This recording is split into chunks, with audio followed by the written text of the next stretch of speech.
এই পাড়ায় পেখম একমাত্র ইনভেস্টিগেটিং জার্নালিস্ট না, আরো দু একজন তো অবশ্যই আছে।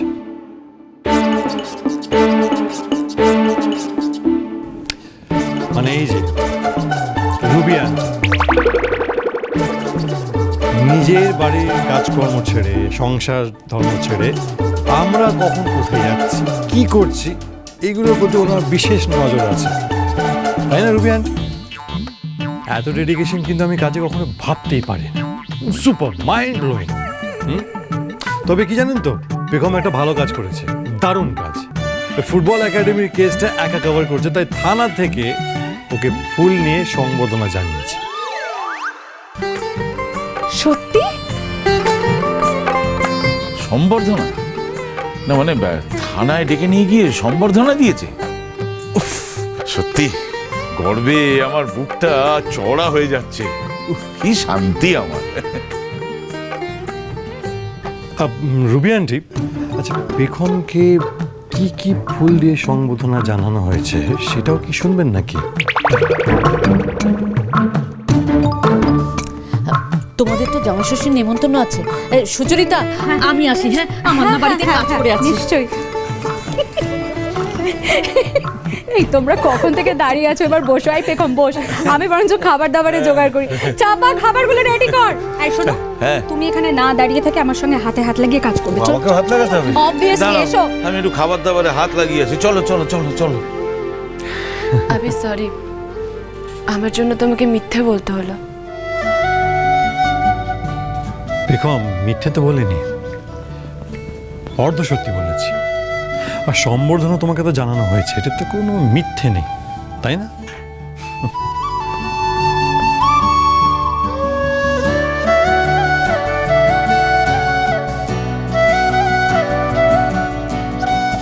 চল সাবধানে। দেখি ফেলে দিস না।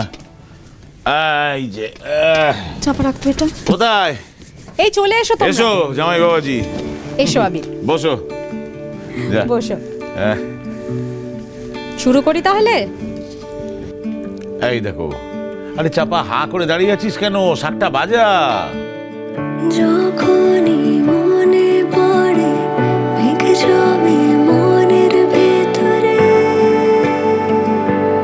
এক কোণে জমে যায় কত কথা, আর কিছু টানি রবতা মনে। মেঘে ঢাকা আছে রাখা মিঠে আলো ওঠে জলে, কাছাকাছি আমি আছি, চল সাথে আয় চলে। ঠিকানা আলোর তোর বধুয়া, রাতে শেষে ভোর তোর বধুয়া, গধূলির লাল তোর বধুয়া, নতুন সকাল তোর বধুয়া, এলো মেলো দিন হোক রঙিন বধুয়া, অগোছালো মন জুড়বে যখন বধুয়া।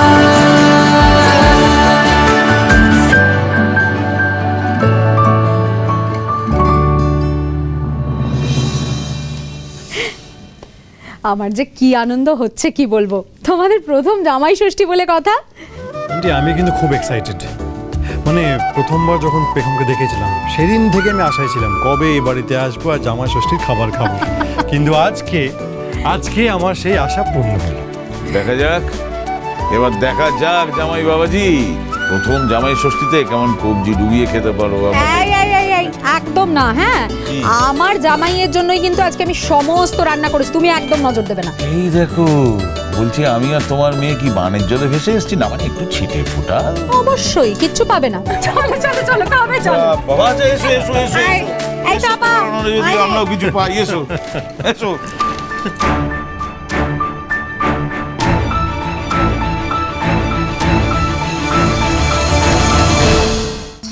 বাবা বাবা পেখম আমি আর পারছি না, এত কিছু পেট ফেটে যাবে, আমি বলছিলাম। কি করছো? জামাই ষষ্ঠী তুমি একাই খেয়েছো গো, বোঝা যাচ্ছে এটা। প্রথম জামাই ষষ্ঠী, অবসেসড। তোমার তোমাকে বললাম জোয়ানের আরেকটা খেতে, সেটাও তো খেলে না। জোয়ানের আরেক যাবে কোথায়? এত এত গলা অবধি খেয়েছি তো, উফ বাবা।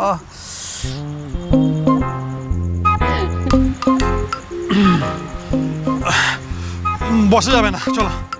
না না, রাস্তার সময় নষ্ট করা যাবে না, চলো চলো। এই তুমি তো এই মাত্র নড়তে পারছিলে না, আবার হঠাৎ এখন বাড়ি যাওয়ার তারা হলো কি? না, ঠিক আছে, মানে আর হঠাৎ কাল রাতের ঘটনাটা মনে পড়ে গেল। কাল রাত? কাল রাতে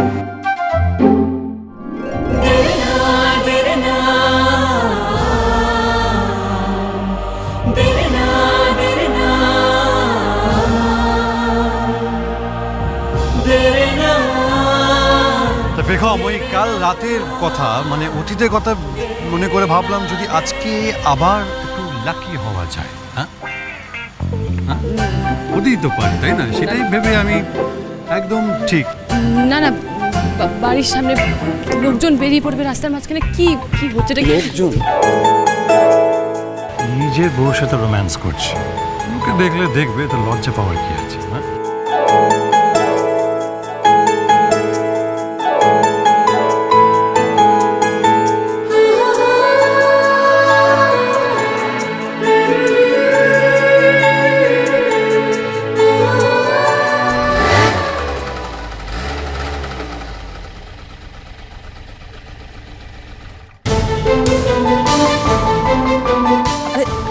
তুমি এভাবে কেন রিয়াক্ট করছো? আমার সাথে একবার কথা তো বলো। বারবার আমাকে এক কথা বলে বিরক্ত করেছে। আমি তো বলছি আমার বলার মতন কিছু নেই। অঙ্কিতা, আবির, আমার মনে হচ্ছে ওদের মধ্যে কোনো সমস্যা হয়েছে। সেটা আমারও মনে হচ্ছে, কিন্তু পার্সোনাল ম্যাটার, ওটা তো ঢোকা ঠিক হবে না। তা ঠিক, কিন্তু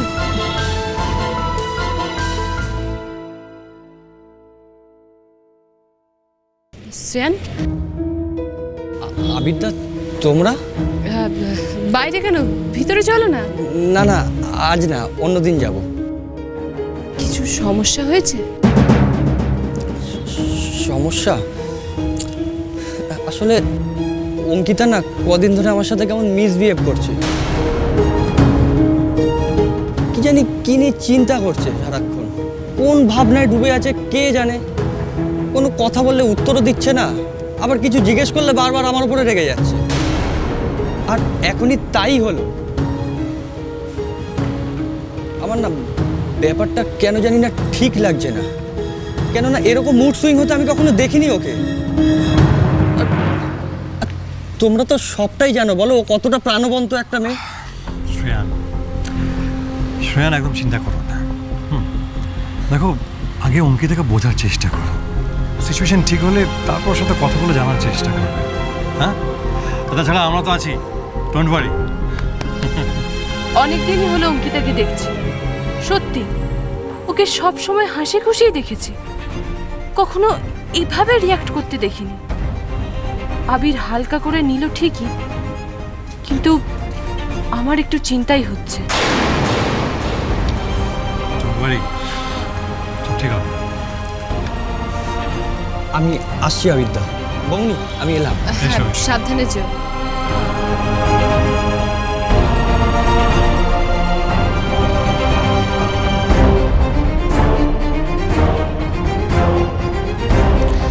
হ্যালো স্যাম, তুমি আমার একটা কাজ করে দেবে? চল চল চল, তাড়াতাড়ি চল। এই তো সবাই আছে। বৌমনি, তোমার কথা মতো সবাইকে নিয়ে এসে হাজির হয়েছে। এই হ্যাঁ পেখম, হোয়াট ইজ দ্য প্ল্যান বাবা? এত জরুরি তড়িঘড়ি কি ব্যাপার? আমি ভাবছিলাম, আমরা তো সেই আইসক্রিম খেতে গেছি, তারপর তো আমাদের আর কোথাও বেরোনোই হয় না। আমি ভাবছিলাম আমরা যদি আবার কোথাও বেরোই, ধরো লং ড্রাইভ তো মন্দ হয় না। দারুণ, তাই না অঙ্কিতা? এই অঙ্কিতা, বৌমনি কিছু বলছে তো তোকে? কথা কানে যাচ্ছে না? কান মাথা সব তো বাড়ির বাইরে রেখে এসছে, এখানেই তো আসতে চাইছিল না, জোর করে টানতে টানতে নিয়ে আসতে হলো। এই অঙ্কিতা, কি হয়েছে তোর? ছোট্ট ভাই আমার কি আবার হবে? কিছুই হয়নি। কিছু তো একটা হয়েছে। কি হয়েছে? স্যাম, আমার অ্যাসাইনমেন্ট রয়েছে, সেটা নিয়ে আমি একটু চাপে রয়েছি। বৌমনি শোনো, তোমরা আজকে যাও, আমি আজকে যাব না গো।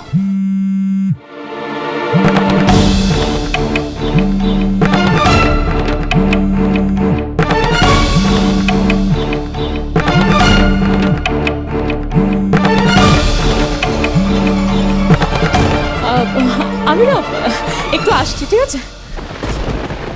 দূর বাবা, অঙ্কিতাই যাবে না বলছে, ভাল লাগে না। সত্যি ও না গেলে এবার শ্রেয়ানটাও যাবে না বল? ও তো সুন্দর একটা প্ল্যান হচ্ছিল, মজা হতো, হয়েছে ওটা সব পুরো ভেসে দিয়ে চলে গেল। আবির, আমার মনে হচ্ছে শ্রেয়ান ঠিকই বলেছে, অঙ্কিতার কিছু তো একটা সমস্যা হয়েছে। ঠিক আছে, তুমি চিন্তা করো না, আমি সময় করে অঙ্কিতার সাথে কথা বলে নেব।